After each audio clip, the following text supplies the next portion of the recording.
এবার ট্রাম্পের বিরুদ্ধে ইসরায়েলের সঙ্গে বিশ্বাসঘাতকতা করার অভিযোগ।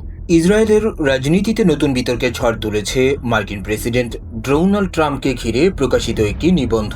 এমন এক সময়ে এই অভিযোগ সামনে এলো যখন মধ্যপ্রাচ্যের ভূ রাজনীতি নতুন করে উত্তপ্ত হয়ে উঠেছে।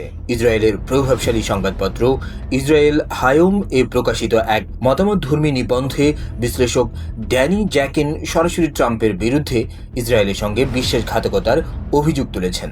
নিবন্ধে দাবি করা হয়েছে, ট্রাম্পের সাম্প্রতিক নীতিগত অবস্থান শুধু ইসরায়েলের স্বার্থকেই ক্ষতিগ্রস্ত করেনি, বরং যুক্তরাষ্ট্র ও সমগ্র পশ্চিমা বিশ্বের কৌশলগত অবস্থানকেও দুর্বল করেছে।